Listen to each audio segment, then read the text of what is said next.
In this example, we want to estimate for a population mean. So our population mean, the notation we use for that is mu. And we don't know what mu is. We want to estimate for it when sigma is known. So in this particular example, if sigma is known, you want to make a note to yourself that you're going to use the normal distribution. So use normal distribution, right? Because sigma is known, okay? So let's go ahead and write down all the information that we're given in this problem. In a sample of 40 smokers, so that means that N is 40, the mean cotinine level, so here the mean cotinine level of 172.5 nanograms per milliliters, this is our sample mean. It's the mean level from our sample, so that's X bar. We're also told that we know the population standard deviation. So it says assume that the population standard deviation is 119.5 nanograms per milliliter. So this is sigma. We're going to estimate the mean cotinine level of all smokers, which means we're going to try to figure out what mu is. And so to calculate mu with a confidence interval, we need to add in some level of confidence. So here, we're going to build a 90% confidence interval. So that means my confidence level is 0.90, meaning that my significance level, which is what we called alpha, is 1 minus that confidence level. So my alpha level here is going to be 0.10.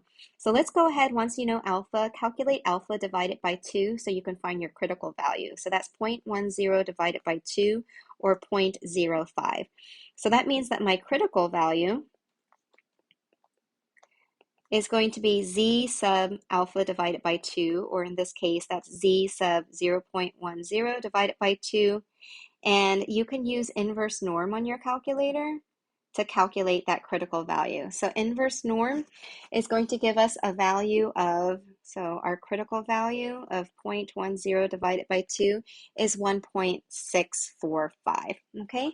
Or I'll just round that to 1.65. So that's what I'm going to use for calculating my margin of error. So remember the confidence interval, we can write it as X bar minus my margin of error is less than the population mean is less than X bar plus my margin of error. And here, X bar minus my margin of error is going to give me my lower confidence limit, and X bar plus my margin of error is going to give me my upper confidence limit. So we need to figure out what the margin of error is. There's a formula for calculating that, and that formula is to take your critical value, z sub alpha divided by 2, and multiply it by the population standard deviation divided by the square root of n. So let's go ahead and plug in our critical value of 1.65. Okay. Multiply that by our population standard deviation of 119.5 and divide that by the square root of 40. So when we do that, that gives us a margin of error of 31.18 nanograms per milliliter. So then now we can go ahead and build our confidence interval. The lower limit is going to be X bar, 172.5 minus that margin of error. And our upper confidence limit is going to be 172.5 plus 31.18.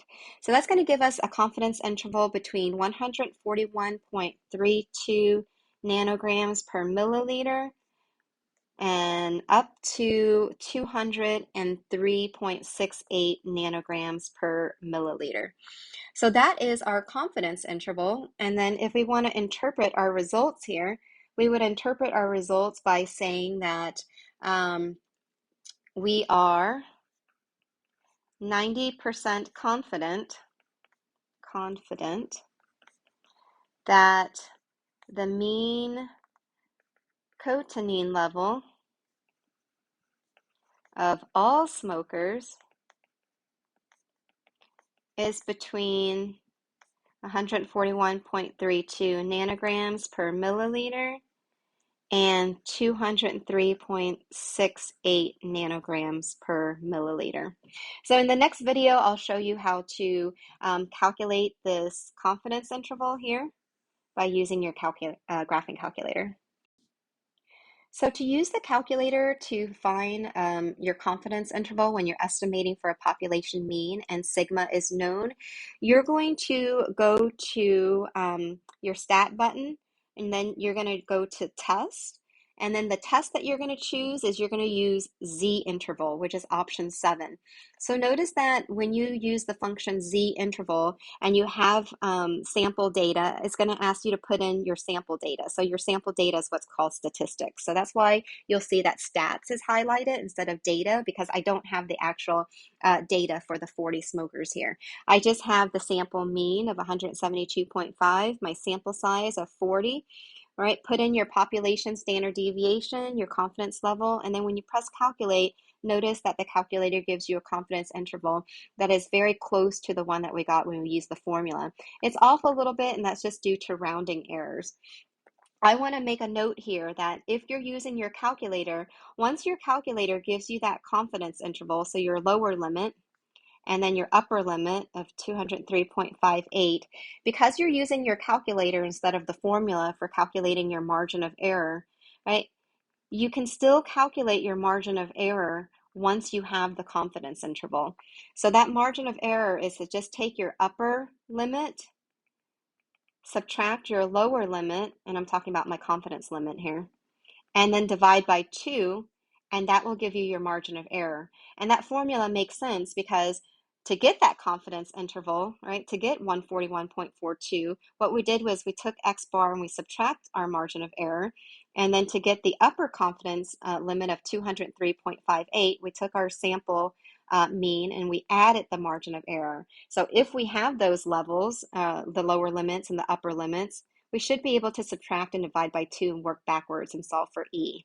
So if you take 203.58 and subtract 141.42 and divide that by 2, you'll see that you'll get a margin error of 1.08 nanograms per milliliter.